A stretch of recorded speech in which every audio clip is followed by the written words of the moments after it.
ಶ್ರೀ ಗುರುಭ್ಯೋ ನಮಃ. ಸೃಷ್ಟಿಸ್ಥಿತಿ ವಿನಾಶಾನಾಂ ಶಕ್ತಿಭೂತೆ ಸನಾತನಿ ಗುಣಾಶ್ರಯೇ ಗುಣಮಯೇ ನಾರಾಯಣೀ ನಮೋಸ್ತುತೆ. ಸಂಸಾರೈಕ ನಿಮಿತ್ತಾಯ ಸಂಸಾರ ನಿಧನಾಯ ಚ ನಮಃ ಸಂಸಾರ ರೂಪಾಯ ನಿಸ್ಸಂಸಾರಾಯ ಶಂಭವೆ. ವೇದಿಕೆಯ ಮೇಲಿರುವಂಥ ಎಲ್ಲ ಗಣ್ಯಮಾನ್ಯರೇ, ಮಾತೆಯರೇ, ವೇದಿಕೆಯ ಮುಂಭಾಗದಲ್ಲಿರುವಂತಹ ಸಜ್ಜನ ಬಂಧುಗಳೇ, ಹಿರಿಯರು ಹೇಳುತ್ತಾರೆ, ಬರುವ ಅನನುಕೂಲಗಳನ್ನು ಕೂಡ ಅನುಕೂಲವಾಗಿಸಿಕೊಳ್ಳಬಲ್ಲವು ಮಾತ್ರ ಬದುಕಿನಲ್ಲಿ ಗೆಲ್ಲುತ್ತಾನಂತೆ. ಯಾಕೆ ಅಂದರೆ ನಮ್ಮಲ್ಲಿ ಹಿರಿಯರ ಕಥೆ ಹೇಳುತ್ತಾ ಇದ್ರು. ಒಬ್ಬ ಅರಸ ಯುದ್ಧಕ್ಕೆ ಹೊರಟು ಮುಂದೆ ಹೋಗಬೇಕಿದ್ರೆ ಕೌಚಿ ಬಿದ್ದ. ಬಿದ್ದು ಅವನ ಮೂಗು, ಕಣ್ಣು, ಕಿವಿ ಪೂರಾ ರಕ್ತ ಬರಲಿಕ್ಕೆ ಶುರುವಾಯಿತು ಬಿದ್ದ ಹೊಡೆತಕ್ಕೆ. ಸೈನಿಕರೆಲ್ಲ ಪಕ್ಕದವ್ರು ಬಂದು ಹೇಳಿದ್ರಂತೆ, ರಾಜ ಬೇಡ, ಹೋಗಬೇಡ, ಇದು ಅಶುಭ ಸೂಚನೆ, ನೀನು ಬಿದ್ದು ಮುಖವೇ ಒಡೆದು ಹೋಯ್ತು, ಇನ್ನು ಹೋದರೆ ನಾವು ಸೋಲ್ತೇವೆ ರಾಜ, ಬೇಡ, ವಾಪಸ್ ಹೋಗುವ ಅಂದ್ರಂತೆ.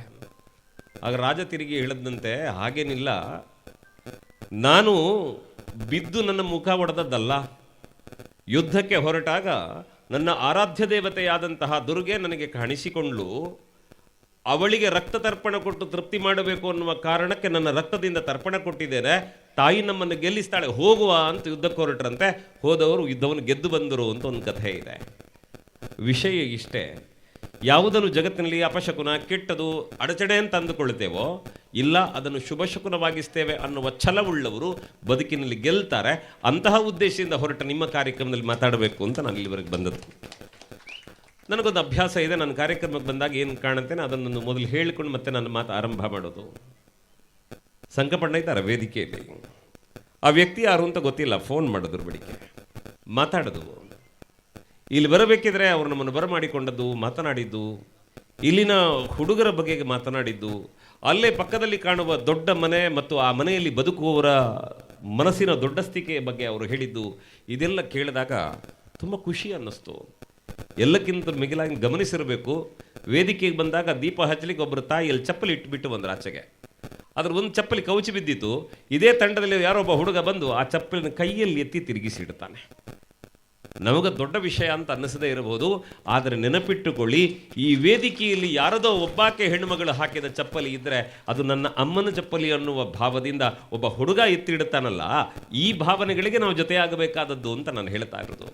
ಇಂತಹ ಅನೇಕ ಸಂಗತಿಗಳನ್ನು ನೋಡಿದ್ರು, ಜೊತೆಗೆ ಸಂಕಪಟ್ಟ ಮಾತಾಡ್ತಾ ಕಷ್ಟ ನಷ್ಟಗಳನ್ನು ಹೇಳಿದ್ರು, ನೋವುಗಳನ್ನು ಹೇಳಿಕೊಂಡ್ರು, ಸಂಭ್ರಮವನ್ನು ಹೇಳಿದರು, ಸಾಗಿ ಬಂದ ದಾರಿಯ ಬಗ್ಗೆ ಮಾತನಾಡುತ್ತಾರೆ. ಕೇಳಿದ್ರಲ್ಲ, ನೀವು ದಾರಿ ಮಾಡೋದಾದರೆ ಮಾಡಿ, ನಮ್ಮ ಜಾಗ ಎಷ್ಟು ಬೇಕು ನಾವು ಕೊಡ್ತೇವೆ, ಕಟ್ಟಡ ಕಟ್ಟಿ ನಮ್ಮ ಜಾಗ ಎಷ್ಟು ಬೇಕು ಕೊಡ್ತೇವೆ ಅಂತ. ಇಂತಹ ಹೃದಯ ಶ್ರೀಮಂತಿಕೆ ಉಳ್ಳವರನ್ನು ತಾಯಿ ದುರ್ಗಾ ಪರಮೇಶ್ವರಿ ಈ ನೆಲದಲ್ಲಿ ಹುಟ್ಟಿಸಿದ್ದಾಳಲ್ಲ, ಅದಕ್ಕೆ ಆ ತಾಯಿಗೆ ಧನ್ಯವಾದ ಹೇಳಬೇಕು ನಾವು. ಮೊದಲು ದುರ್ಗಾ ಪರಮೇಶ್ವರಿಯ ಬಗ್ಗೆ ಯೋಚನೆ ಮಾಡಬೇಕು. ದೇವಿಯ ಆರಾಧನೆ, ದುರ್ಗಾ ಅಂತಂದರೆ ದುರಿತಗಳನ್ನು ನಾಶ ಮಾಡುವವಳು ಅಂತ ಅರ್ಥ. ಆ ಭಗವತಿಯ ಆರಾಧನೆ ಮಾಡಿದಾಗ ದೇವರು ನಮ್ಮನ್ನು ಹೇಗೆ ಕಾಪಾಡುತ್ತಾರೆ ಅಂತ ಚಿದಾನಂದ ಅವಧೂತರು ಬಹಳ ಚೆನ್ನಾಗಿ ಅದನ್ನು ಹೇಳ್ತಾರೆ. ದೇವಿಯನ್ನು ಉಪಾಸನೆ ಮಾಡಬೇಕು ಅಂತ, ತಪಸ್ಸು ಮಾಡಬೇಕು ಅಂತ ತ್ರಿಮೂರ್ತಿಗಳು ತಪಸ್ಸು ಮಾಡುತ್ತಾ ಇದ್ದರಂತೆ. ದೀರ್ಘಕಾಲ ದೇವಿ ಕಾಣಿಸ್ಲೇ ಇಲ್ಲ ಅವರಿಗೆ. ಆಮೇಲೆ ಗೊತ್ತಾಯಿತು, ದೇವಿ ಓಡೋಡಿ ಬಂದ್ಲಂತೆ. ಅವರು ಹೇಳ್ತಾರೆ, ಆ ತಾಯಿ ಓಡಿ ಬರಬೇಕಿದ್ರೆ ಏನು ಮಾಡುತ್ತಾಳೆ ಅಂದರೆ, ಓಲಾಡುವ ಆಭರಣಗಳನ್ನು ಒತ್ತಿಡ್ಕೊಳ್ತಾಳಂತೆ, ಮತ್ತೊಮ್ಮೆ ಕಾಲಿಗೆ ಅಡ್ಡ ಕಟ್ಟುವ ಬಟ್ಟೆಯನ್ನು ಜಾಗ್ರತೆ ಮಾಡುತ್ತಾಳಂತೆ, ಹಣೆಯ ಬೆವರನ್ನು ಒರೆಸ್ಕೊಂಡು ಓಡೋಡಿ ತ್ರಿಮೂರ್ತಿಗಳ ಹತ್ತಿರ ಬಂದ್ಲಂತೆ. ಬಂದು ಹೇಳ್ತಾಳಂತೆ, ಮಕ್ಕಳೇ, ನಾನು ಜಗತ್ತಿನ ಜನನಿ ಅಂತ ಹೇಳಿದರು, ನನ್ನ ಕರುಣೆಯ ಸಮುದ್ರ ಅಂತ ಹೇಳಿದರು ಮಕ್ಕಳೇ, ಆದರೆ ಅದೆಲ್ಲ ಸುಳ್ಳು. ಯಾಕೆಂದರೆ ಇಷ್ಟು ವರ್ಷ ನನ್ನನ್ನು ತಪಸ್ಸು ಮಾಡಿದ ನಿಮಗೆ ನಾನು ಬೇಗ ಕಾಣಿಸಿಕೊಳ್ಳದೆ ಹೋದನಲ್ಲ, ಮಕ್ಕಳೇ ಬೇಜಾರು ಮಾಡಬೇಡಿ ಅಂತ ಆ ತ್ರಿಮೂರ್ತಿಗಳನ್ನು ಸಮಾಧಾನ ಮಾಡ್ತಾ ಕೇಳಿದ್ಲಂತೆ, ಇಷ್ಟೊತ್ತು ತಪಸ್ಸು ಮಾಡಿದ್ರಲ್ಲ ಮಕ್ಕಳೇ, ನಿಮ್ಗೇನು ಬೇಕು ಅಂತ. ಆಗ ತ್ರಿಮೂರ್ತಿಗಳು ಹೇಳಿದ್ರಂತೆ, ಅಮ್ಮ ನಮಗೆ ನೀನು ಬೇಕು ಅಂತ.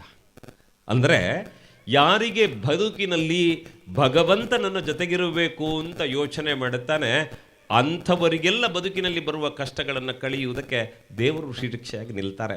ಮುಂದೆ ಬಹಳ ಚೆನ್ನಾಗಿ ಹೇಳ್ತಾರೆ, ದೇವಿಯ ಅಭಯದ ಮಾತುಗಳನ್ನು ಹೇಳಬೇಕಿದ್ರೆ ಬಹಳ ಚೆನ್ನಾಗಿ ಹೇಳ್ತಾರೆ ಚಿದಾನಂದ ಅವಧೂತರು. ದೇವಿ ಹೇಳ್ತಾಳಂತೆ, ನಿನ್ನ ಬದುಕಿನಲ್ಲಿ ಬಂದದ್ದೆಲ್ಲ ನನ್ನದು ಅಂತ ಹೇಳಪ್ಪ, ನನ್ನ ಇಚ್ಛೆ ಅಂತ ಹೇಳ್ಕೊ, ಕಷ್ಟ ಬರಲಿ ಸುಖ ಬರಲಿ ಏನೇ ಬರಲಿ ನನಗೆ ಒಪ್ಪಿಸಿ ನೀನು ಬದುಕು, ತಾಯಿ ಮಗುವನ್ನು ನೋಡಿಕೊಂಡ ಹಾಗೆ ನಿನ್ನನ್ನು ನಾನು ನೋಡಿಕೊಳ್ಳುತ್ತೇನೆ.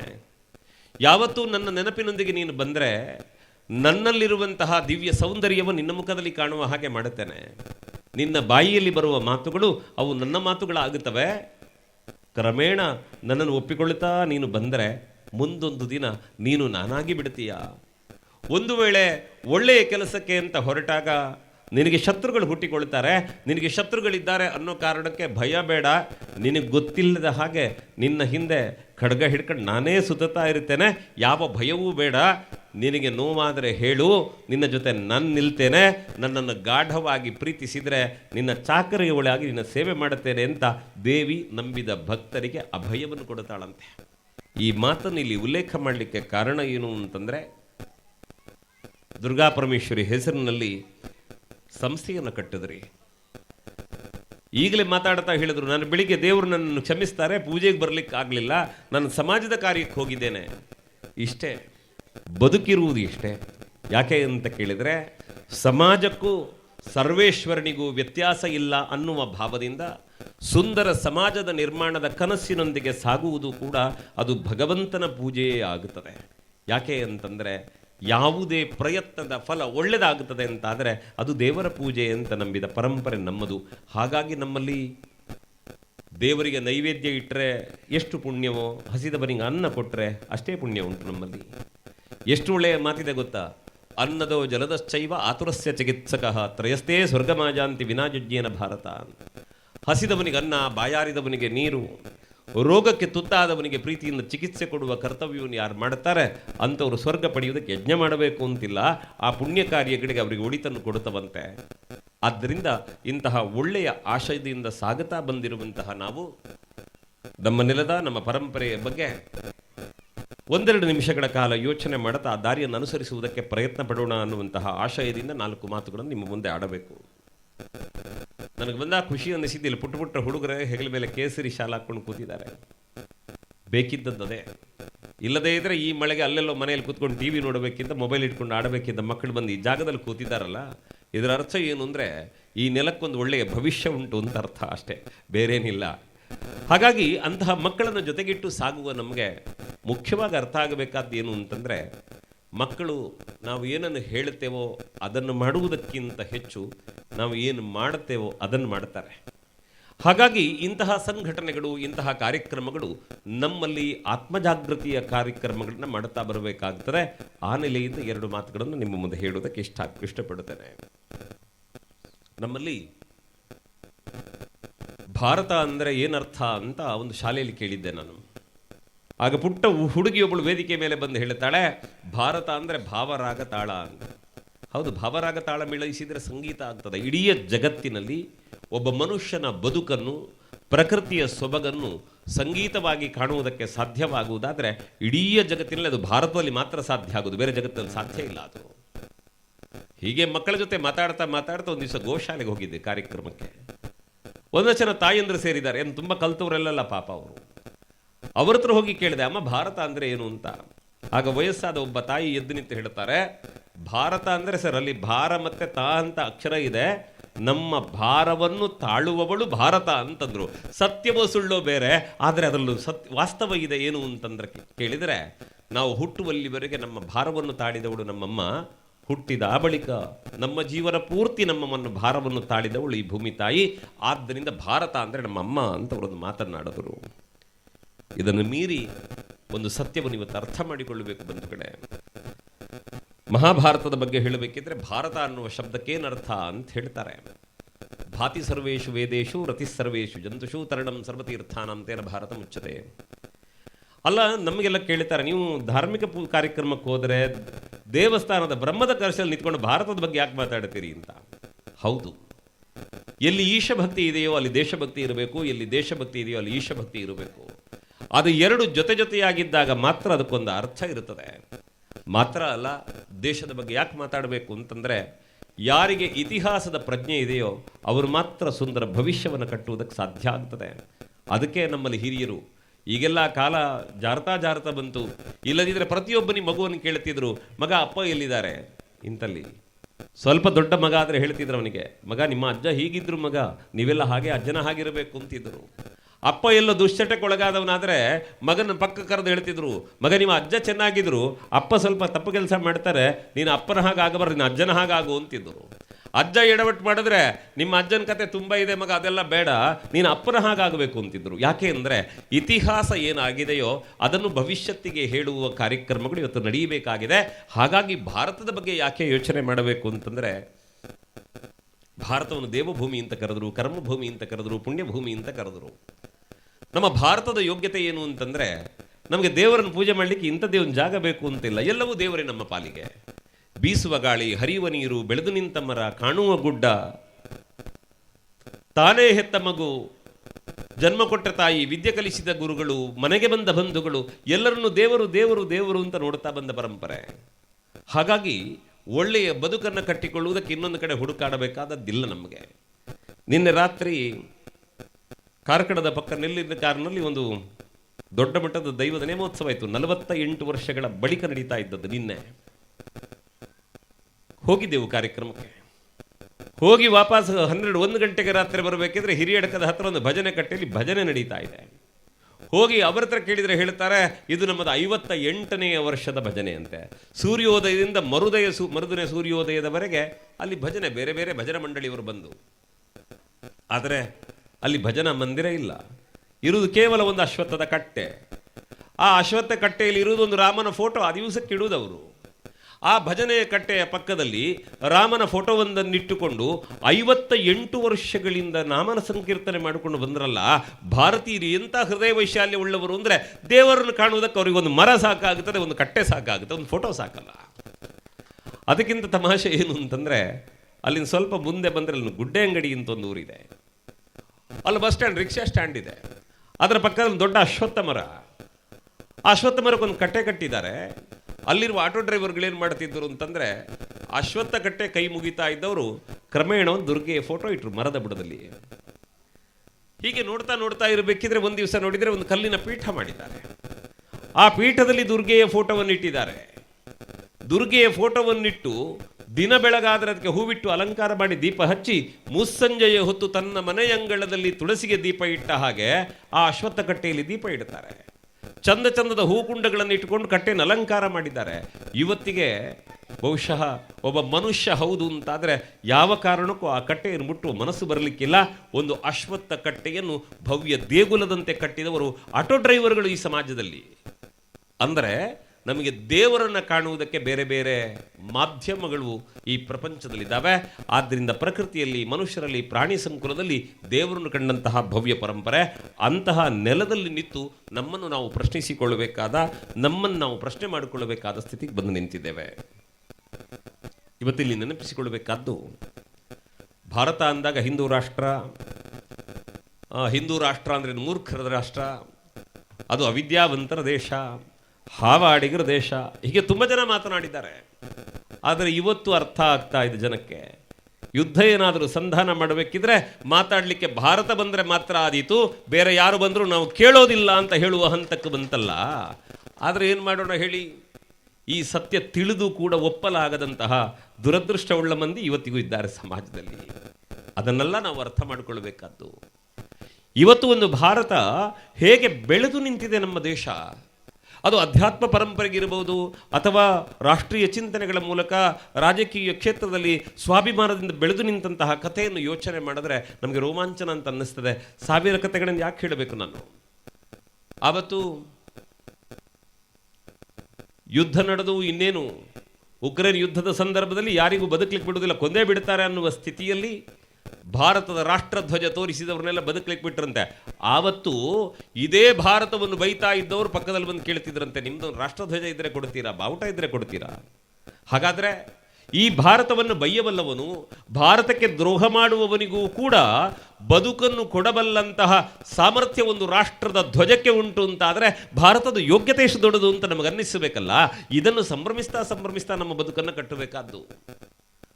ನಮ್ಮ ಮಕ್ಕಳಿಗೆಲ್ಲ ನಾವು ಹೇಳಿಕೊಡಬೇಕಾದ್ದು ಏನಾಗಿದೆ ಅಂತಂದರೆ, ಇವತ್ತು ಕೇಳ್ತಾ ಇದ್ದಲ್ಲ, AI ಬಂದ ಮೇಲೆ ಆಯ್ತು, ಇನ್ನು ಬೆಂಗಳೂರಿನಲ್ಲಿದ್ದವರು ಮತ್ತೆ ಊರಿಗೆ ಬರ್ತಾರೆ, ಇನ್ನು ಅಲ್ಲಿ ಉಳಿಗಾಲ ಇಲ್ಲ. ಮೊನ್ನೆಬ್ಬರು ಹಿರಿಯರು ಹೇಳ್ತಿದ್ರು, ಇನ್ನು ಬೆಂಗಳೂರಿನಲ್ಲಿದ್ದವರೆಲ್ಲ ಊರಿಗೆ ಬರ್ತಾರೆ, ಬಂದು ಹೇಳ್ತಾರಂತೆ, ನಿಮ್ಮಲ್ಲಿ ಕಸ ಗುಡಿಸ್ಲಿಕ್ಕೆ, ಪಾತ್ರೆ ತೊಳಿಲಿಕ್ಕೆ, ತೋಟದ ಕೆಲಸ ಇದ್ದರೆ ಕೊಡಿ, ತಿಂಗಳಿಗೆ 5,000 ರೂಪಾಯಿ ಸಂಬಳ ಸಾಕು, ನಾನು ಬರ್ತೇನೆ ಅಂತ ಊರಿಗೆ ಬರುವ ಕಾಲ ಹೆಚ್ಚು ದೂರ ಇಲ್ಲ ಅಂತಿದ್ರು.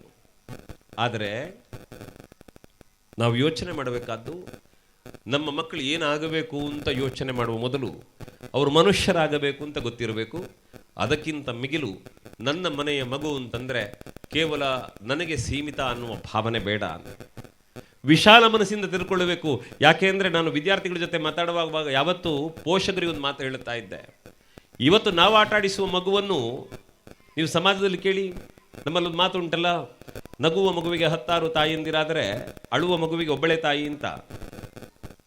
ಒಂದು ಮಗು ನೋಡ್ಲಿಕ್ಕೆ ಚೆನ್ನಾಗಿದ್ರೆ ಎಲ್ಲರೂ ಕೈಯಿಂದ ಕೈ ಎತ್ಕೊಂಡು ನಮ್ಮ ಮಗು ಅಂತ ಮುದ್ದು ಮಾಡುತ್ತಾರೆ. ಅದೇ ಮಗು ಅಳುವುದಕ್ಕೆ ಶುರು ಮಾಡಿದ್ರೆ ಮಗುವಿನ ಅಮ್ಮ ಎಲ್ಲಿದ್ದಾಳೆ ಅಂತ ಹುಡ್ಕೊಂಡು ಬರ್ತಾರೆ, ಅಮ್ಮನ ಕೈ ಕೊಡ್ತಾರೆ.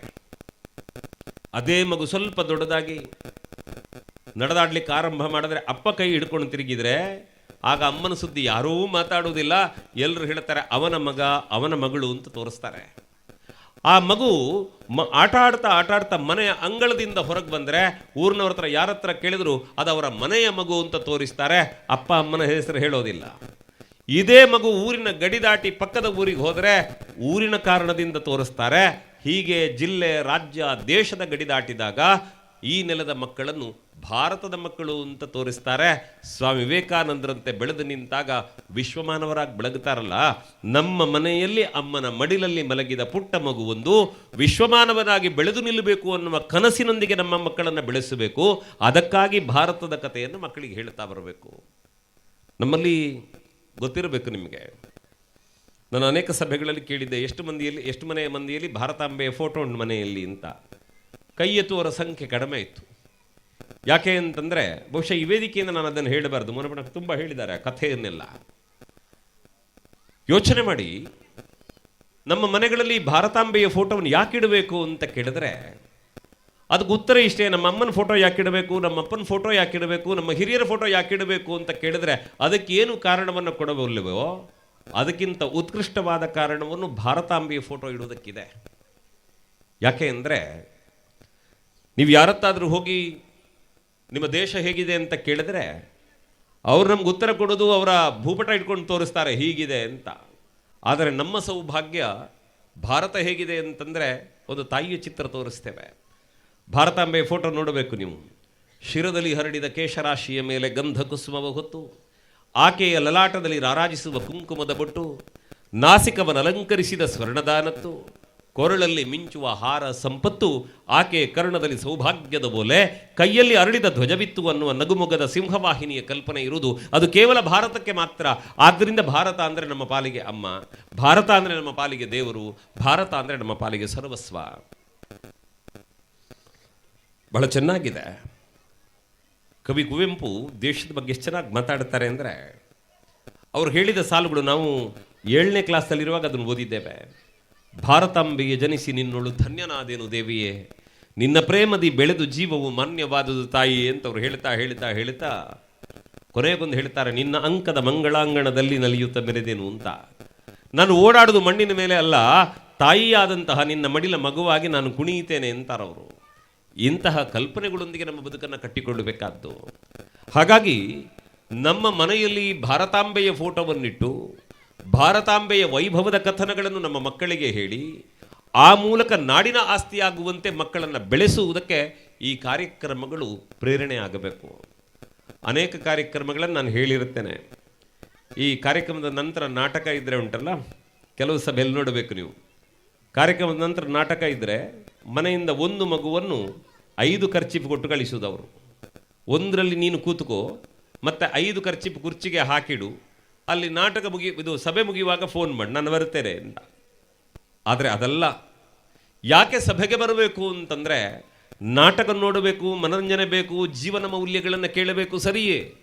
ಆದರೆ ಒಮ್ಮೆ ಕರೆದು ನಮ್ಮ ಮಕ್ಕಳಿಗೆ ತೋರಿಸಬೇಕಲ್ಲ, ಮಗ ಈ ವೇದಿಕೆಯಲ್ಲಿ ಕೂತವ್ರು ಹಿರಿಯರೆಲ್ಲ ಇದ್ದಾರಲ್ಲ, ಅವರೆಲ್ಲ ಇರುವುದರಿಂದಲೇ ನಾವು ಸ್ವಲ್ಪ ಮಟ್ಟಿಗಾದರೂ ನಾವಾಗಿ ಬದುಕುತ್ತಾ ಇದ್ದೇವೆ, ನೀವು ಬೆಳೆದ ಮೇಲೆ ಅವರ ಹಾಗಾಗಬೇಕು ಅಂತ ತೋರಿಸಬೇಕಲ್ಲ ನಮ್ಮ ಮಕ್ಕಳಿಗೆ. ಅದಕ್ಕೆ ಕರ್ಕೊಂಡು ಬರಬೇಕಾಯ್ತು. ಅಲ್ಲಿ ಶಾಲೆ ಕಟ್ಟಿದವರಿದ್ದಾರೆ, ಅವ್ರ ತಂದೆಯವರು ಶಾಲೆ ಕಟ್ಟಿದ್ರಂತೆ. ಇವತ್ತು ಸ್ವಾಗತ ಭಾಷಣ ಮಾಡುವಾಗ ಹೇಳ್ತಾರೆ ನನ್ನ ಗುರುಗಳ ಮಗ ಅಂತ. ಯೋಚನೆ ಮಾಡಿ, ತನಗೆ ಪಾಠ ಮಾಡಿದ ಗುರುಗಳನ್ನು ವಿದ್ಯಾರ್ಥಿ ಈ ವೇದಿಕೆಯಲ್ಲಿ ನಿಂತು ನೆನಪಿಸಿ ಮಾತನಾಡುವುದು ಊರಿನ ಪ್ರತಿನಿಧಿಯಾಗಿ ನನ್ನ ಗುರುಗಳ ಮಗ ಅಲ್ಲಿದ್ದಾರೆ ಅಂತ ತೋರಿಸಬೇಕಿದ್ರೆ ಅಲ್ಲಿ ಗುರುಗಳು, ಗುರುಗಳ ಮಗ, ಗುರುಗಳ ಶಿಷ್ಯ, ಈ ಪರಂಪರೆ ಉಂಟಲ್ಲ, ತೋರಿಸ್ಬೇಕಲ್ಲ ಮಕ್ಕಳಿಗೆ, ನಮ್ಮ ಮಕ್ಕಳು ಹೀಗೆ ಬೆಳೀಬೇಕು ಅಂತ. ಅದಕ್ಕೆ ಸಭಾ ಕಾರ್ಯಕ್ರಮಕ್ಕೆ ಬರಬೇಕಾದ್ದು. ಇದು ಯಾವುದೂ ಮಾಡಲಿಲ್ಲ. ಬೇಡ, ಇಲ್ಲೆಲ್ಲ ಕೇಸರಿ ಶಾಲೆ ಕೊಂಡು ತಿರುಗಾಡ್ತಾರಲ್ಲ ಹುಡುಗರು, ತೋರಿಸಿ ಹೇಳಬೇಕಲ್ಲ ಮಕ್ಕಳ ನಮ್ಮ ಉಳಿವಿಗಾಗಿ, ನಮ್ಮತನದ ಉಳಿವಿಕೆಗಾಗಿ ಅಣ್ಣನವರೆಲ್ಲ ಕೆಲಸ ಮಾಡ್ತಾರೆ, ನೀವು ಹಾಗೆ ಬದುಕಬೇಕು ಅಂತ ತೋರಿಸ್ಬೇಕಲ್ಲ. ಆದರೆ ಈ ಎಚ್ಚರ ನಮಗಾಗೋದು ಯಾವಾಗ ಗೊತ್ತಾ? ಆತಂಕಗಳು ಮನೆ ಬಾಗಿಲು ತಟ್ಟಿದಾಗ ಮಾತ್ರ.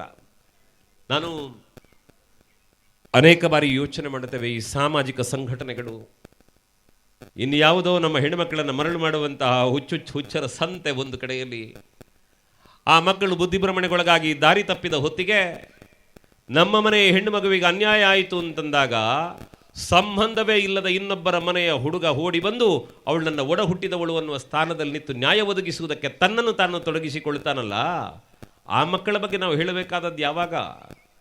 ಉಲ್ಲೇಖ ಮಾಡಿದ್ರಲ್ಲ, ನೂರಾರು ಕೇಸುಗಳನ್ನು ಮೈ ಮೇಲೆ ಹಾಕ್ಕೊಂಡು ಊರಿಗೆ ಯಾರೋ ಉಪಕಾರ ಮಾಡ್ಲಿಕ್ಕೆ ಹೋಗ್ತಾರಲ್ಲ, ಕೇಳಿ ಆ ಹುಡುಗರು ಯಾರ ಮನೆಯವರು, ಯಾರ ಬಂಧುಗಳು, ಯಾರ ಕುಟುಂಬದವರು? ಹಾಗಿದ್ರೆ ಇದು ಎಲ್ಲಿ ಬರುತ್ತದೆ ಅಂತಂದರೆ, ಈ ದೇಶ ನನ್ನದು, ಈ ಜನತೆ ನನ್ನದು, ಈ ಧರ್ಮ ನನ್ನದು ಅನ್ನುವಂತಹ ಪ್ರೀತಿ ಬಂದಾಗ ಮಾತ್ರ ಸಾಧ್ಯ ಆಗುತ್ತದೆ. ಅದನ್ನು ನಾವು ಹೇಳಿ ಕೊಡದೆ ಹೋದರೆ ನಾಳೆ ನಮಗೆ ಅಸ್ತಿತ್ವ ಇಲ್ಲ. ನಮ್ಮಲ್ಲಿ ನನ್ನ ಸಭೆಗೆ ಹೋದಾಗ ಕೆಲವೊಮ್ಮೆ ತುಂಬ ಮಾತಾಡ್ತಾರೆ, ಕೆಲವು ತುಂಬ ಮಾತಾಡ್ತಾರೆ. ಅವರಿಗೆ ನೇರ ಹೇಳಿರುತ್ತೇನೆ ಎಷ್ಟೋ ಸಭೆಯಲ್ಲಿ, ದಯವಿಟ್ಟು ನೀವೇ ಮಾತಾಡೋದಾದ್ರೆ ಮನೆಗೆ ಹೋಗಿ ಮಾತಾಡಬನ್ನಿ ಅಂತ. ಕಾರಣ ಇಷ್ಟೇ, ನಾವು ಸೇರಬೇಕಾದದ್ದು ಯಾಕೆ ಅಂತಂದರೆ, ಇಲ್ಲಿ ಕೂತವರು ಯಾರೂ ಕೂಡ ಮೌಲ್ಯ ಇಲ್ಲದವರಲ್ಲ, ಕೆಲಸ ಇಲ್ಲದೆ ಇರೋರಲ್ಲ, ಸಮಯ ವ್ಯರ್ಥ ಮಾಡಲಿಕ್ಕೆ ಬಂದವರಲ್ಲ. ಅವರ ಬದುಕಿನ ಮೂಲಕ ನಾವು ಪ್ರೇರಣೆ ಪಡೆಯದೇ ಹೋದರೆ ಈ ಪ್ರಪಂಚದಲ್ಲಿ ನಮ್ಮ ಅಸ್ತಿತ್ವಕ್ಕೆ ಬೆಲೆ ಇಲ್ಲ. ಯಾರೋ ಕೇಳಬಹುದು, ಮಾತು ಏನಾಗ್ತದೆ ಅಂತ. ಒಳ್ಳೆಯ ಮಾತಾಡಿದ್ರೆ ಹೇಳ್ತಾರೆ, ಮಾತು ಯಾರಿಗೆ ಕೇಳ್ತಾರೆ ಅಂತ. ಅದೇ ಒಂದು ಮಾತು ಬೈಲಿಕ್ಕೆ ಆರಂಭ ಮಾಡಿ ತಿರುಗಿ ಬಂದು ಕೇಳ್ತಾರಲ್ಲ, ಹಾಗಿದ್ರೆ ಮಾತಿಗೆ ಬೆಲೆ ಇದೆ, ಅರ್ಥೈಸಿಕೊಳ್ಳುವ ಪ್ರವೃತ್ತಿ ಮಾತ್ರ ನಮ್ಮದಾಗಬೇಕಾದ್ದು. ಬಂಧುಗಳೇ, ಮಾತಾಡುವುದಕ್ಕೆ ಸಂಗತಿ ಸಾವಿರಗಿದೆ. ಆದರೆ ಈ ಹೊತ್ತು ನಾವು ನೆನಪಿಸಿಕೊಳ್ಳಬೇಕಾದ್ದೇನು ಅಂತಂದರೆ, ಭವ್ಯ ಭಾರತದ ಇತಿಹಾಸ ಒಂದು ಕಡೆ, ನಮ್ಮ ದೇವರು, ಧರ್ಮ, ನಮ್ಮ ಪರಂಪರೆಯ ಬಗೆಗೆ ಮತ್ತೊಂದು ಕಡೆ, ನಮ್ಮ ಸಂಬಂಧ, ನಮ್ಮ ಬಾಂಧವ್ಯದ ಬಗೆಗೆ ಇನ್ನೊಂದು ಕಡೆಯಲ್ಲಿ. ನಾನು ತಾಯಂದ್ರಲ್ಲಿ ವಿನಂತಿ ಮಾಡೋದೇನು ಅಂತಂದರೆ, ನಿಮ್ಮ ಮಕ್ಕಳಿಗೆ ಶಾಲೆಯ ಪಾಠವನ್ನು ಹೇಳಿ, ಕುಟುಂಬದ ಹೆಗ್ಗಳಿಕೆಯನ್ನು ಹೇಳಿ, ಆದರೆ ಸಾಮಾಜಿಕ ಜೀವನದ ಶ್ರೇಷ್ಠತೆ ಮತ್ತು ಭಾರತದ ಯೋಗ್ಯತೆಯನ್ನು ಹೇಳದೆ ಹೋದರೆ ಬಹುಶಃ ನಾವು ಕೊಡುವ ಶಿಕ್ಷಣ ಅಪೂರ್ಣ ಆಗ್ತದೆ ಅಂತ ನಾನು ಭಾವಿಸ್ತೇನೆ. ಮೊನ್ನೆ ನಮ್ಮ ಜ್ಞಾನಸುಧಾ ಶಾಲೆ ಕಟ್ಟಿದ ಸುಧಾಕರ್ ಶೆಟ್ಟಿಯವರು ಒಂದು ಸಭೆಯಲ್ಲಿ ಮಾತಾಡ್ತಾರೆ, ನಮ್ಮ ಮಕ್ಕಳು ರಾಷ್ಟ್ರದ ಕುರಿತಾದಂತಹ ವಿಚಾರಧಾರೆಯಲ್ಲಿ ಎಚ್ಚರವಾಗಿರಬೇಕು. ನನಗೆ ಗೊತ್ತಿದೆ, ನಮ್ಮ ರಾಷ್ಟ್ರಕ್ಕಿಂತ ನನ್ನ ಜ್ಞಾನಸುಧಾ ದೊಡ್ಡದಲ್ಲ ಅಂತಾರೆ ಅವರು. ನೀವು ಯೋಚನೆ ಮಾಡಿ, ಶಾಲೆ ಕಟ್ಟಿ ಸಾವಿರ ವಿದ್ಯಾರ್ಥಿಗಳಿಗೆ ವಿದ್ಯಾದಾನ ಮಾಡ್ತಾ ಇರುವ ಒಬ್ಬ ವ್ಯಕ್ತಿ ಹೇಳ್ತಾರೆ, ಭಾರತಕ್ಕಿಂತ ನನ್ನ ಶಾಲೆ ದೊಡ್ಡದಲ್ಲ. ಇದನ್ನು ಯಾಕೆ ಇಲ್ಲಿ ಉಲ್ಲೇಖ ಮಾಡುತ್ತೇನೆ ಅಂತಂದರೆ, ನಮಗೆ ಹೆಜ್ಜೆ ಹೆಜ್ಜೆಗೆ ತಾಯಿ ಭಾರತಾಂಬೆಯ ಕೊಡುಗೆ, ಕಾರುಣ್ಯಗಳು ಅರ್ಥ ಆಗಬೇಕು. ಬಹುಶಃ ಈ ಯೋಗ್ಯತೆ ಹೇಗೆ ಸಿದ್ಧಿಸ್ತದೆ ಅನ್ನುವುದಕ್ಕೆ ಅನೇಕ ಉದಾಹರಣೆಗಳಿವೆ. ನಾವೆಲ್ಲ ತಿಳ್ಕೊಂಡಿದ್ದೇವೆ, ಭಾರತದಲ್ಲಿ ಇನ್ನೇನೋ ಶಾಲೆ ಹಾಕ್ಕೊಂಡು ತಿರುಗಿದ್ರೆ ಮತ್ತಿನ್ನೇನೋ ಮಾಡಿದ್ರೆ ಜನ ನಗುತ್ತಾರೆ ಅಂತ. ಇಲ್ಲ, ನೀವು ಹೊರ ದೇಶಗಳಿಗೆ ಹೋಗಿ ನೋಡಬೇಕು. ಒಂದು ದಿವಸ ಮಸ್ಕತ್ತಿಗೆ ಹೋಗಿದ್ದು ನಾವು. ಹೋಗಿ ವಿಮಾನ ತಪ್ಪಿ ಹೋಯಿತು, ಮತ್ತೆ ವಿಮಾನ ಬರುವವರೆಗೆ ಕಾಯಬೇಕು ಅಂತ ಅಲ್ಲೆಲ್ಲ ತಿರುಗಾಡುತ್ತಾ ಇರಬೇಕಿದ್ರೆ ಒಂದಿಷ್ಟು ಜನ ಮುಸಲ್ಮಾನ ಹುಡುಗರು ನಿಂತಿದ್ದಾರೆ ಅಲ್ಲಿ. ನೋಡಿದವ್ರು ತಿರುಗಿ ಹೇಳ್ತಾರೆ, ಏನು ಚೆನ್ನಾಗಿದೆ ಇದು ಭಾರತದ ಸಂಸ್ಕೃತಿ ಅಂತ ಪಂಚೆ ಉಟ್ಟು ಜುಬ್ಬ ಹಾಕಿ ತಿರುಗುವರು ತೋಡಿ ಚಪ್ಪಾಳೆ ತಟ್ಟಿ ಸಂಭ್ರಮಿಸ್ತಾರೆ ಅವರು. ಹಾಗಿದ್ರೆ ಯೋಗ್ಯತೆ ಅನ್ನೋದು ಇರುವುದು ಎಲ್ಲಿ ಅಂತ ಕೇಳಿದರೆ, ನಮ್ಮತನವನ್ನು ನಾವು ಉಳಿಸಿಕೊಳ್ಳುವಲ್ಲಿ ಮಾತ್ರ ಅಲ್ಲ. ಬಂಧುಗಳೇ, ಗೊತ್ತಿರಲಿ ನಿಮಗೆ, ಇವತ್ತಿಗೆ ಹೊರದೇಶಕ್ಕೆ ಹೊರಟು ನಿಂತವರಿಗೆಲ್ಲ ಗೊತ್ತಿದೆ, ನಮ್ಮ ದೇಶಕ್ಕೆ ಯಾರು ಬೇಕಾದರೂ ಬರಬಹುದು. ಆದರೆ ನಾವು ಇನ್ನೊಂದು ದೇಶಕ್ಕೆ ಹೋಗಬೇಕಿದ್ರೆ ಅಲ್ಲಿ ತಡೆದು ನಿಲ್ಲಿಸಿ ಹೇಳ್ತಾರೆ, ಹಣೆ ಕುಂಕುಮ ತೆಗೀರಿ ಅಂತಾರೆ, ಕಾಲ್ಗೆಜ್ಜೆ ತೆಗೀರಿ ಅಂತಾರೆ, ಮಂಗಲ ತೆಗೀರಿ ಅಂತಾರೆ, ಜನಿವಾರ ತೆಗೀರಿ, ಎಲ್ಲ ತೆಗೀರಿ ಅಂತಾರೆ. ಆದರೆ ನಮ್ಮ ಹೆಚ್ಚುಗಾರಿಕೆ ಏನು ಅಂತ ಕೇಳಿದ್ರೆ, ಜಗತ್ತಿನ ಯಾವ ಮೂಲೆಯಿಂದ ಯಾರು ಭಾರತಕ್ಕೆ ಬಂದರೂ ಕೂಡ ಯಾರನ್ನೂ ಪ್ರಶ್ನೆ ಮಾಡದೆ ಬನ್ನಿ, ಇನ್ನೊಬ್ಬರಿಗೆ ಅನ್ಯಾಯವಾಗದಂತೆ ನೀವು ಬದುಕುವುದಾದರೆ ಸದಾ ಸರ್ವದಾ ನಿಮಗೆ ಸ್ವಾಗತ ಅಂತ ತೆರೆದ ಬಾಹುಗಳಿಂದ ಜಗತ್ತಿನ ಎಲ್ಲರನ್ನೂ ಕರೆದ ಜಗತ್ತಿನ ಏಕೈಕ ರಾಷ್ಟ್ರ ಇದ್ರೆ ಅದು ಭಾರತ. ಅಂತಹ ಪುಣ್ಯಭೂಮಿಯಲ್ಲಿ ಬದುಕ್ತಾ ಇದ್ದೇವೆ. ದ್ವೇಷದ ಪ್ರಶ್ನೆ ಇಲ್ಲ, ನಮಗೆ ಸಂಘರ್ಷ ಇಲ್ಲ. ಆದರೆ ಏನು ಮಾಡೋಣ, ಎಚ್ಚರ ಆಗದೆ ಉಳಿದೇವಲ್ಲ. ಎಚ್ಚರ ಆಗದೆ ಉಳಿದೆ ಬಲ್ಲ. ಆಗ ಸಂಕಪಣ್ಣ ಹೇಳ್ತಿದ್ರಲ್ಲಿ, ನೋಡಿ ನಿಮ್ಮ ಹೆಣ್ಮಗಳಿಗೆ ಅನ್ಯಾಯ ಆಗ್ತಾ ಇದೆ, ದಯವಿಟ್ಟು ಎಚ್ಚರಗೊಳ್ಳಿ ಅಂತ ಕರೆದ್ರೆ ತಾಯಿ ಬಂದು ಹೇಳ್ತಾಳಂತೆ, ಅವಳಿಗೆ ದುಡ್ಡು ಕೊಡೋರು ಯಾರೋ, ಕೆಲಸ ಕೊಟ್ಟವ್ರು ಯಾರೋ, ನೀವು ಬಂದು ಮಾತಾಡೋರು ಯಾರು ಅಂತ. ಆದರೆ ಅದೇ ಮಗುವಿಗೆ ತಾಳಲಾರದಂಥ ಸಂಕಟ ಬಂದು ಇನ್ನು ಬದುಕಿಲ್ಲ ಅಂತ ಆಗುವ ಪರಿಸ್ಥಿತಿಗೆ ಇವರನ್ನೇ ಕರೆದು ಹೇಳ್ತಾರೆ, ನನ್ನ ಮಗಳಿಗೆ ಕಷ್ಟ ಆಗ್ತದೆ, ಏನು ಮಾಡುತ್ತೀವಿ ಅಂತ. ಅಂದರೆ ಎಚ್ಚರ ಆಗಬೇಕಾದವರು ಯಾರು ನಮಗೆ ಗೊತ್ತಿಲ್ಲ. ನೋಡಿ, ಒಂದು ಬಹಳ ಸ್ಪಷ್ಟವಾದ ಸಂದೇಶವನ್ನು ನೆನಪಿಟ್ಟುಕೊಳ್ಳಬೇಕು. ನಾವು ಭಾರತೀಯರು, ಇಲ್ಲಿ ವಿವಿಧ ಸಂಸ್ಕೃತಿ ಇದೆ, ಸಂಸ್ಕಾರ ಇದೆ, ಆಚಾರ ವಿಚಾರಗಳಿವೆ. ಹಾಗಂತ ಯಾರನ್ನೋ ಹೇಳಿಕೊಂಡು ಬಂದು ಹಣೆಗೆ ತಿಲಕ ಇಟ್ಟು ನೀವು ಹಿಂದೂಗಳು ಅಂತ ನಾವು ಉಪದೇಶ ಮಾಡಬೇಕಾದ ಅಗತ್ಯ ಇಲ್ಲ. ನಮ್ಮ ಧರ್ಮದಲ್ಲಿ ನಾವು ಬದುಕಬೇಕು ಅನ್ನೋ ಎಚ್ಚರ ಮಾತ್ರ ನಮಗಿರಬೇಕಾದ್ದು.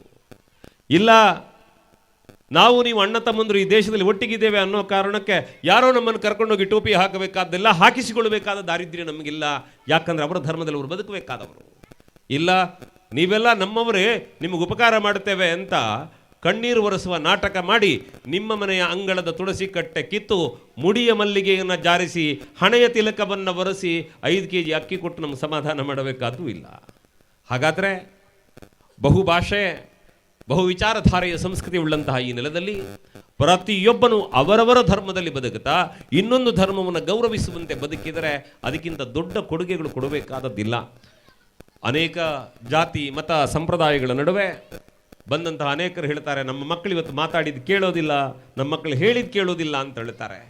ಯಾಕೆ ಹೇಳೋದು ಕೇಳೋದಿಲ್ಲ ಅಂತಂದರೆ ಕಾರಣ ಇಷ್ಟೇ, ಮಾನವೀಯತೆಯನ್ನು ಮರೆತಂತಹ ಮನುಷ್ಯ ಚೆನ್ನಾಗಿ ಬದುಕುವುದಕ್ಕೆ ಸಾಧ್ಯ ಆಗುವುದಾದರೂ ಹೇಗೆ?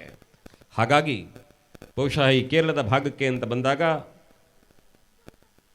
ಈ ರಾಜ್ಯವನ್ನು ದೇವರ ನಾಡು ಅಂತ ಕರೀತಾರೆ.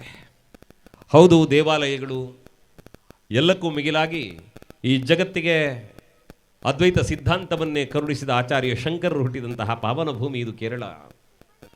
ಜಗದಗಲ ಅದ್ವೈತ ಸಿದ್ಧಾಂತವನ್ನು ಪಸರಿಸುವುದರ ಮೂಲಕ ಸಮಗ್ರ ಭಾರತದ ಏಕತೆಗಾಗಿ ಅನುಗ್ರಹವನ್ನು ಮಾಡಿದವರು ಆಚಾರ್ಯ ಶಂಕರರು. ಅಲ್ಲಿಂದ ತೊಡಗಿದರೆ ಉಲ್ಲೇಖ ಮಾಡಿದ್ರಲ್ಲ ಇಲ್ಲೇ ಪರಿಸರದಲ್ಲಿರುವ ದೇವಸ್ಥಾನಗಳ ಬಗೆಗೆ. ಇಂತಹ ದೇವರ ನಾಡಿನಲ್ಲಿ ಹುಟ್ಟಿದಂತಹ ಮಕ್ಕಳು ದೈವಿಕ ಚಿಂತನೆಯನ್ನು ಮಾಡದೆ ಇನ್ನೇನು ಮಾಡೋದಕ್ಕೆ ಸಾಧ್ಯ ಆಗ್ತದೆ. ಆದರೆ ಆ ಪ್ರೇರಣೆ ಸಿಗಬೇಕಾದ್ದು ತಾಯಂದಿರಿಂದ ಅನ್ನುವುದನ್ನು ಯಾವತ್ತೂ ನಾವು ಮರೆಯುವಂತಿಲ್ಲ. ಬಂಧುಗಳೇ, ಇಷ್ಟು ಮಾತ್ರವನ್ನು ಹೇಳಬಲ್ಲೆ. ಭಾರತೀಯ ಪರಂಪರೆ ದೊಡ್ಡದು, ದೇಶದ ಯೋಗ್ಯತೆ ದೊಡ್ಡದು. ಮತ್ತೊಮ್ಮೆ ನೆನಪಿಸಿಕೊಳ್ಳಬೇಕಾದ್ದು, ಇನ್ನೊಬ್ಬರಲ್ಲಿ ವ್ಯವಹಾರ ಮಾಡುವುದು ತಪ್ಪಲ್ಲ, ಇನ್ನೊಬ್ಬರ ಆಶ್ರಯ ಪಡೆಯುವುದು ತಪ್ಪಲ್ಲ, ಆದರೆ ನಮ್ಮತನವನ್ನು ಕಳೆದುಕೊಳ್ಳುವುದು ತಪ್ಪಾಗುತ್ತದೆ. ಆ ಬಗೆಗೆ ನಾವು ಎಚ್ಚರವಾಗಿರಬೇಕಾದಂಥ ಅವಶ್ಯಕತೆ ಇವತ್ತಿದೆ. ಏನೇ ಇದ್ರೂ ನಾನು ಹೇಳುವುದಿಷ್ಟೇ, ಭಾರತೀಯರಾಗಿ ಬದುಕಬೇಕು, ಭಾರತೀಯರಾಗಿ ಸಾಯಬೇಕು ಮನುಷ್ಯರು. ಯಾಕೆ ಅಂದರೆ ನಿನ್ನೆ ಮೊನ್ನೆ ಏನೋ ಫೇಸ್ಬುಕ್ಕಲ್ಲಿ ನೋಡಿದ್ದೆ, ಒಬ್ಬ ವೀರ ಯೋಧನೊಬ್ಬ ಆಘಾತಕ್ಕೊಳಗಾಗಿ ಮಲಗಿದಾಗ ಆಸ್ಪತ್ರೆಯಲ್ಲಿ ಮಲಗಿದ್ದಾನೆ, ಡಾಕ್ಟರ್ ಟ್ರೀಟ್ಮೆಂಟ್ ಮಾಡ್ತಾ ಇದ್ದಾರೆ. ಅದಕ್ಕೆ ಯಾರು ಒಳ್ಳೆಯ ಕಮೆಂಟ್ ಕೊಡ್ಲಿಕ್ಕೆ ತಯಾರಿಲ್ಲ. ಅದೇ ಯಾವುದೋ ಚಲನಚಿತ್ರ ನಟಿಯಂತೆ, ಅವಳು ಕಾಲು ಜಾರಿ ಬಿದ್ದು ಸೈಕಲ್ ಬಿಡುವ ಕಾಲಿಗೆ ಪೆಟ್ಟಾದರೆ ಅದಕ್ಕೆ ಕಮೆಂಟ್ ಕೊಡುವವರ ಸಂಖ್ಯೆ ಇಷ್ಟಿದೆ. ಪತ್ರಿಕೆಯಲ್ಲಿ ಯೋಧ ಸತ್ರೆ ಎಲ್ಲೋ 2 ಸಾಲಲ್ಲಿ ಬರುತ್ತದೆ, ಚಿತ್ರನಟಿ ಕಾಲು ಜಾರಿ ಬಿದ್ದರೆ ಅರ್ಧ ಪುಟದಲ್ಲಿ ಬರುತ್ತದೆ. ನಮ್ಮ ಮಕ್ಕಳು ಬದಲಾಗಬೇಕಾದ ಕಾಲಘಟ್ಟದಲ್ಲಿದ್ದಾರೆ ಅಂತ ನಾನು ಹೇಳ್ತಾ ಇರೋದು. ಇಲ್ಲಿ ಒಂದಿಷ್ಟು ಜನ ಮಕ್ಕಳು ಸೇರಿದ್ದೀರಿ. ಮಕ್ಕಳೇ, ನಿಮ್ಮ ಹತ್ರ ಪ್ರೀತಿಪೂರ್ವಕ ವಿನಂತಿ ಇಷ್ಟೇ, ನೀವು ಯಾರ ಮನೆಯ ಮಕ್ಕಳು ಅನ್ನುವುದಕ್ಕಿಂತಲೂ ಈ ದೇಶದ ಮಕ್ಕಳು ಅನ್ನುವುದು ಬಹಳ ಸ್ಪಷ್ಟವಾಗಿ ನಮಗೆ ತಿಳಿದಿರಬೇಕಾದ ಸಂಗತಿ. ಈ ದೇಶದ ಮಕ್ಕಳು, ಜಾತಿ ಮತ ಸಂಪ್ರದಾಯ ಬದಿಗೆ ಬಿಡಿ, ಅದೆಲ್ಲ ಮತ್ತಿನ ವಿಚಾರ. ಆದರೆ ಈ ದೇಶದ ಮಕ್ಕಳಾಗಿ ಬದುಕಬೇಕಾದ್ದು ಹೇಗೆ ಅಂತ ಬಹಳ ಎಚ್ಚರಿಕೆಯಿಂದ ಹೆಜ್ಜೆಯನ್ನು ಇಡಬೇಕು. ಯಾಕೆ ಈ ಮಾತು ಅಂತಂದರೆ, ಬಹುಶಃ ಇವತ್ತು ಹತ್ರ 50,000 ಮಕ್ಕಳ ಜೊತೆ ಮಾತಾಡುತ್ತಾ ಬಂದ ಅನುಭವದಿಂದ ಕಾಣುವುದಾದರೆ, ಸುಮಾರು 6-7ನೇ ಕ್ಲಾಸ್ನಿಂದ ತೊಡಗಿ 2nd PUC ವರೆಗಿನ ಮಕ್ಕಳ ಜೊತೆ ಮಾತಾಡಿದಾಗ ಆ ಮಕ್ಕಳಿಗೆ ವಯೋಸಹಜವಾದಂತಹ ಪ್ರೀತಿ ಪ್ರೇಮ ಈ ಗುಂಗಿನಲ್ಲಿ ಮಕ್ಕಳು ದಾರಿ ತಪ್ತಾರೆ. ಅವನು ಯಾವನೋ ಒಬ್ಬ ಜವಾಬ್ದಾರಿ ಇಲ್ಲದ ಮೂರ್ಖ ರಸ್ತೆ ಬದಿಯಲ್ಲಿ ನಿಂತುಕೊಂಡು ಬಂದ ಹೆಣ್ಣುಮಗಳನ್ನು ಪ್ರೀತಿಯ ನಾಟಕ ಆಡಿ ಮನೆ ಕರ್ಕೊಂಡೋಗಿ ಒಂದು ದಿವಸ ಕೇಳಿದಂತೆ, ನನ್ನ ಜೊತೆ ಬಂದಿಯಲ್ಲ ಇಷ್ಟು ದಿವಸ, ನಿನ್ನ ಧರ್ಮ ಬಿಟ್ಟು ನನ್ನ ಧರ್ಮಕ್ಕೆ ಬರಬೇಕು ಅಂತ. ಹೆಣ್ಮಗಳು ಒಪ್ಪಲಿಲ್ಲ. ನಡು ಬಿಸಿಲಲ್ಲಿ ಆಕೆ ನಿಲ್ಲಿಸಿ ಆಕೆ ಹೊಟ್ಟೆಗೆ ಕುತ್ತಿಗೆ ಭಾಗಕ್ಕೆ ಬೂಟುಗಾಲಿನಿಂದ ಒದ್ದು ಎಚ್ಚರ ತಪ್ಪಿ ಬಿದ್ದ ಹೆಣ್ಣುಮಗಳನ್ನು ಹೆಣ ಹಾಕ್ಕೊಂಡಾಗ ಹೆಗಲ ಮೇಲೆ ಹಾಕ್ಕೊಂಡು ತಿರುಗಾಡಿ ವಿಡಿಯೋ ಮಾಡುತ್ತಾನೆ. ಅಂದರೆ ನಮ್ಮ ಮಕ್ಕಳಿಗೆ ಅರ್ಥ ಆಗೋದು ಯಾವಾಗ? ಮೊನ್ನೆ ಅದು ಯಾವುದೋ ಚಂದದ ಕಣ್ಣಿನ ಹುಡುಗಿನ ಮದುವೆ ಕಥೆ ಕೇಳಿದ್ರಿ ನೀವೆಲ್ಲ. ಪರಿಸ್ಥಿತಿ ಎಲ್ಲಿವರೆಗೆ ಬಂದು ನಿಂತಿದೆ ಅಂತಂದರೆ, ಮಕ್ಕಳೇ ಗೊತ್ತಿರಲಿ, ಬದುಕಿನಲ್ಲಿ ಯಾಕೆ ಆಪತ್ತು ಬರುತ್ತದೆ ಅಂತಂದರೆ ಇನ್ಯಾರೋ ಮಾಡಿದ್ದಾರೆ ಅನ್ನುವುದಕ್ಕಿಂತಲೂ ನಮ್ಮ ತನ ಏನು ಅನ್ನುವುದನ್ನು ನಾವು ಮರೆತದ್ದು ಕಾರಣ ಆಗ್ತದೆ. ಹಾಗಾಗಿ ಜೀವನದಲ್ಲಿ ಅಪ್ಪ ಅಮ್ಮನನ್ನು ಚೆನ್ನಾಗಿ ನೋಡಿಕೊಂಡವರು ದೇವರ ಪೂಜೆ ಮಾಡಬೇಕು ಅಂತ ಇಲ್ವಂತೆ. ಹಾಗಾಗಿ ಮಕ್ಕಳಿಗೆ ಗೊತ್ತಿರಬೇಕಾದ್ದೇನು ಅಂತಂದರೆ, ನಮ್ಮ ಅಪ್ಪ ಅಮ್ಮ ಯಾವುದು ನಿರೀಕ್ಷೆ ಮಾಡುತ್ತಾರೆ ಅದರಂತೆ ಬದುಕುವುದಕ್ಕೆ ಪ್ರಯತ್ನ ಪಡಬೇಕಾದ ದೊಡ್ಡ ಅವಶ್ಯಕತೆ ಈ ಕಾಲಘಟ್ಟದಲ್ಲಿದೆ. ಬಹುಶಃ ಅದರ ನೋವಿನ ಕಥೆಗಳು, ಅದರಿಂದ ಆಗ್ತಾ ಇರುವ ಸಮಸ್ಯೆಗಳು ನಮ್ಮ ಮನೆ ಬಾಗಿಲು ತಟ್ಟಿದಾಗ ಗೊತ್ತಾಗುತ್ತದೆ. ಆದರೆ ಅದಕ್ಕಿಂತ ಮೊದಲು ಎಚ್ಚೆತ್ತುಕೊಂಡು ಬದುಕಬೇಕಾದಂತಹ ಅವಶ್ಯಕತೆ ಖಂಡಿತವಾಗಿದೆ.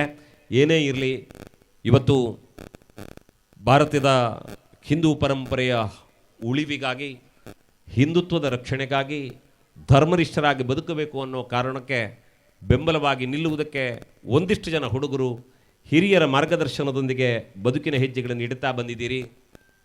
ನಿಮ್ಮ ಪ್ರಯತ್ನಗಳು ಸಫಲವಾಗುವಂತೆ ದೇವತಾನುಗ್ರಹ ಶ್ರೀರಕ್ಷೆಯಾಗಲಿ ಅಂತ ಪ್ರಾರ್ಥಿಸೋಣ. ಮತ್ತು ಇಲ್ಲಿರುವ ಎಲ್ಲ ತಾಯಂದಿರಲ್ಲಿ ನಾನು ಕೇಳುವುದಿಷ್ಟೇ, ಈ ಹುಡುಗರೆಲ್ಲ ಕೆಲಸ ಮಾಡುತ್ತಾರಲ್ಲ, ಅವ್ರನ್ನ ಕಂಡಾಗ ಇಲ್ಲೆಲ್ಲೋ ಕೂತ್ಕೊಂಡು ಅವಕ್ಕೆ ಬೇರೆ ಕೆಲಸ ಇಲ್ಲ ಏನೋ ಮಾಡ್ತಾರೆ ಅನ್ನುವ ಯೋಚನೆ ಯಾರಿಗಾರು ಬಂದದ್ದಿದ್ದರೆ ದಯವಿಟ್ಟು ಆ ಯೋಚನೆ ಮಾಡಬೇಡಿ. ಅದರ ಬದಲಿಗೆ, ಮಗ ಒಳ್ಳೆಯ ಕೆಲಸಕ್ಕೆ ಹೊರಟಿದ್ದಿ, ನಿನ್ನ ಬದುಕಿಗೆ ಒಳ್ಳೆಯದಾಗಲಿ ಅಂತ ಆಶೀರ್ವಾದ ಮಾಡುವುದಕ್ಕೆ ಮನಸ್ಸು ಮಾಡಿ. ಯಾಕೆ ಅಂದರೆ ಯಾವ ಕಾಲಕ್ಕೆ ಯಾರು ಎಲ್ಲಿ ಒದಗಿ ಬರ್ತಾರೆ ಅಂತ ಗೊತ್ತಿಲ್ವಲ್ಲ.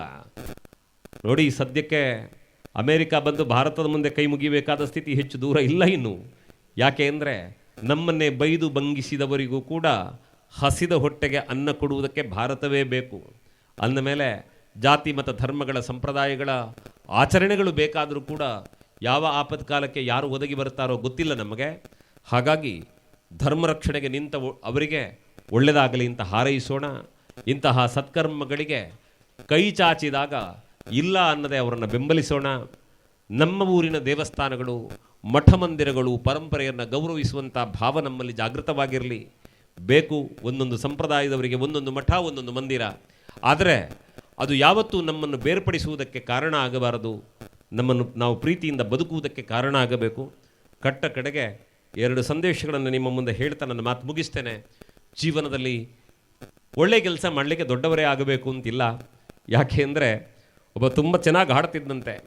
ಹಾಡ್ತಾ ಇರಬೇಕಿದ್ರೆ ಆ ದಾರಿಯಲ್ಲಿ ಬಂದಂತಹ ರಾಜ ಅವನಿಗೊಂದು ವಜ್ರದ ಕತ್ತರಿಯನ್ನು ಕೊಟ್ಟನಂತೆ, ತಗೋ ಅಂತ ಬಹುಮಾನವಾಗಿ. ಆ ಹಾಡುಗಾರ ಅದನ್ನು ತಿರುಗಿ ರಾಜನಿಗೆ ಕೊಟ್ಟು ಹೇಳಿದನಂತೆ, ನನಗೆ ವಜ್ರದ ಕತ್ತರಿ ಬೇಡ ರಾಜ, ನನಗೊಂದು ಸಣ್ಣ ಸೂಜಿ ಕೊಡು ಅಂತ.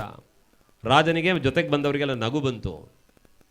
ರಾಜ ಹೇಳಿದಂತೆ, ಯಾಕೋ ವಜ್ರದ ಕತ್ತರಿ ಕೊಟ್ಟರೆ ಬೇಡ, ಸೂಜಿ ಬೇಕು ಅಂತಿಲ್ಲ, ಏನಾಗಿದೆ ನಿನಗೆ ಅಂತ ಕೇಳಿದಾಗ ಅವ ಹೇಳ್ತಾನಂತೆ, ರಾಜ ಒಂದಾಗಿರುವುದನ್ನು ಕತ್ತರಿಸಿ ಎರಡಾಗಿಸುವ ವಜ್ರದ ಕತ್ತರಿಗಿಂತ ಎರಡಾಗಿರುವುದನ್ನು ಹೊಲಿದು ಒಂದಾಗಿಸುವ ಸೂಜಿ ಶ್ರೇಷ್ಠ ಅಂತ.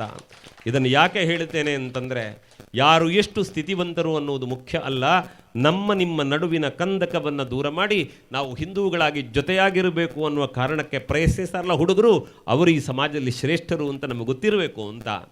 ಏನು ಕಟ್ಟ ಕಡೆದ್ದೇನು ಅಂತಂದರೆ, ಅನೇಕ ಸಭೆಗಳಲ್ಲಿ ಹೇಳಿದ್ದೆ ಬಂಧುಗಳೇ, ಅನಿಸ್ಬೋದು ನಮಗೆ ಇಷ್ಟೆಲ್ಲ ದೊಡ್ಡ ಕಾರ್ಯಕ್ರಮ, ಇನ್ನು ಜನ ಬರಲಿಲ್ಲ, ನಾವು ಇಷ್ಟೇ ಇದ್ದೇವೆ, ಸಾಕು, ಚಿಂತಿಲ್ಲ, ಬರೋರು ಮತ್ತೆ ಬರ್ತಾರೆ. ಆದರೆ ಇಷ್ಟು ಇಲ್ಲಿರುವಂತಹ ನಾವು ಎಚ್ಚರಗೊಂಡ್ರೆ ಅಷ್ಟು ಮಂದಿಗೆ ಹೇಳುವುದಕ್ಕೆ ಸಾಧ್ಯ ಆಗ್ತದೆ.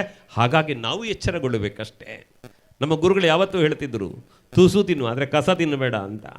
ಹಾಗಾಗಿ ಜನಸಂಖ್ಯೆ ಈಗ ಕಡಿಮೆ ಆದರೆ ಚಿಂತಿಲ್ಲ, ನಾವು ಎಚ್ಚರಗೊಂಡ್ರೆ ಸಮಾಜವನ್ನು ಜಾಗೃತ ಮಾಡುವುದಕ್ಕೆ ಸಾಧ್ಯ ಆಗ್ತದೆ. ಮತ್ತು ಗೊತ್ತಿರಬಹುದು ನಿಮಗೆ, ನಾವೆಲ್ಲ ಹೋಗಿ ಏನು ಮಾಡೋದು, ನಾವೆಲ್ಲ ಇದೇನು ಪ್ರಯೋಜನ, ಎಲ್ಲ ಅದಕ್ಕೆ ದೊಡ್ಡವರಿದ್ದಾರೆ, ಬೇಕಾದಷ್ಟು ಜಾಗ ಇದ್ದವರು ಜಾಗ ಕೊಡ್ತೇನೆ ಹೇಳಿದ್ದಾರೆ, ರಾಜ್ಯಕ್ಕೆ ಹೋಗಿ ಮಾಡ್ತಾರೆ, ಅವರೆಲ್ಲ ಇದ್ದಾರೆ, ನಮಗೇನು ಅಂತ. ದಯವಿಟ್ಟು ಆ ಯೋಚನೆ ಮಾಡಬೇಡಿ. ಮುಂದೆ ಹೋಗುವವನಿಗೆ ಧೈರ್ಯ ಇರುವುದೇ ಅನುಸರಿಸಿಕೊಂಡು ಬಂದವರದ್ದು. ಯಾಕೆ ಅಂದರೆ ಒಂದು ದೇಶವನ್ನು ಪ್ರಧಾನಮಂತ್ರಿಯಾಗಿ ಆಳುವಾಗ ದೇಶಕ್ಕೆ ಬರುವ ಕಂಟಕವನ್ನು ಎದುರಿಸುವುದಕ್ಕೂ ಒಬ್ಬ ಪ್ರಧಾನಿ ಧೈರ್ಯವಾಗಿ ತಳೆದು ನಿಲ್ಲುವುದಾದರೆ ಅದರ ಹಿಂದೆ ಅವರಿಗೆ ಬಲವಾಗುವುದು ಚುನಾವಣೆಯಲ್ಲಿ ಪ್ರಾಮಾಣಿಕವಾಗಿ ನಾವು ಕೊಡುವ ಒಂದು ಓಟು. ಇದು ನಮ್ಗೆ ಗೊತ್ತಿರಬೇಕಲ್ಲ. ಅದಕ್ಕೆ ಕೈಯ ಬೆರಳುಗಳನ್ನು ಆಧಾರವಾಗಿಟ್ಟುಕೊಂಡು ಕಥೆಯನ್ನು ಹೇಳ್ತಾರೆ. 5 ಬೆರಳುಗಳ ನಡುವೆ ಚರ್ಚೆ ನಡೀತಂತೆ. ತೋರು ಬೆರಳು ಹೇಳುತ್ತಂತೆ, ನಾವು 5 ಜನ ಇದ್ದೇವೆ, ಎಲ್ಲರಿಗಿಂತ ನಾನು ಶ್ರೇಷ್ಠ, ಯಾಕಂದರೆ ದಪ್ಪ ಇದ್ದೇನೆ ಅಂತ. ಅಷ್ಟು ಹೇಳಬೇಕಿದ್ರೆ ಪಕ್ಕದ ತೋರು ಬೆರಳಿಗೆ ಕೋಪ ಬಂತದ್ದು ಹೇಳುತ್ತಂತೆ, ನೀನು ದಪ್ಪ ಇರಬಹುದು, ಏನಾದರೂ ತೋರಿಸುವುದಾದರೆ ನಾನು ಬೇಕಲ್ಲ, ಹಾಗಾಗಿ ನಾನು ಶ್ರೇಷ್ಠ ಅಂತ.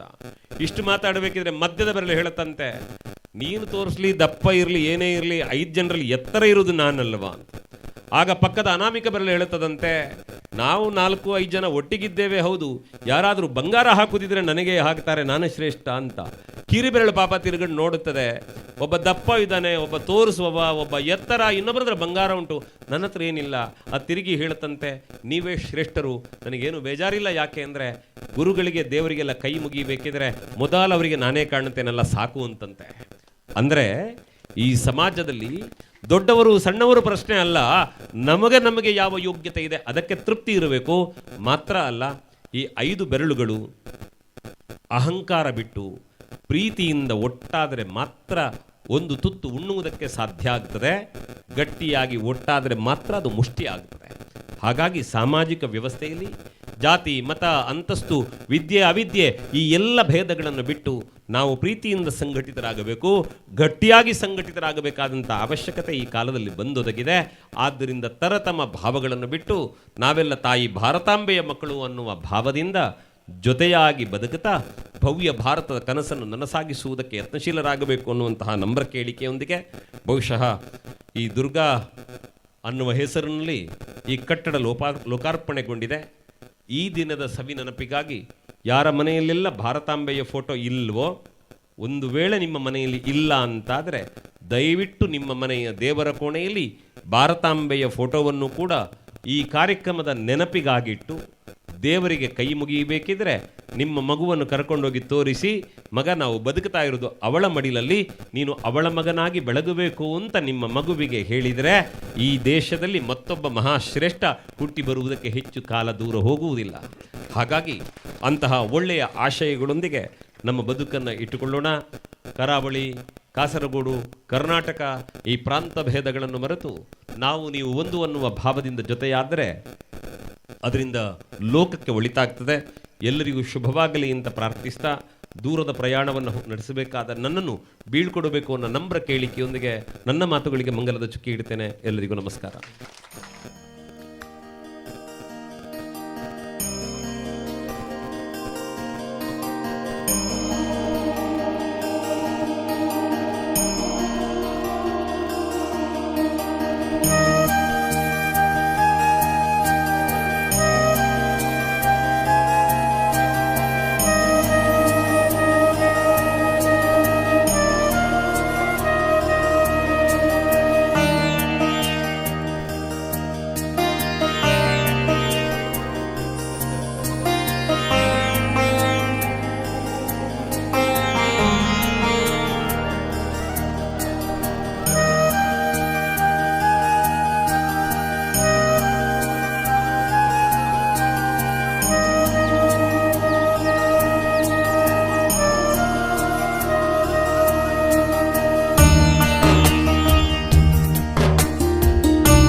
ದೂರದ ಮಾರ್ತೂರಿಂದ ಬಂದು ಈ ನಮ್ಮ ಶ್ರೀ ದುರ್ಗಾ ಯುವಕ ಸಂಘದ ಕಟ್ಟಡ ಉದ್ಘಾಟನೆಗೆ ಈ ಸಂದರ್ಭದಲ್ಲಿ ನಮ್ಮ ಜೊತೆಗೆ ತಮ್ಮ ಅನಿಸಿಕೆಗಳನ್ನು ಹಂಚಿಕೊಂಡು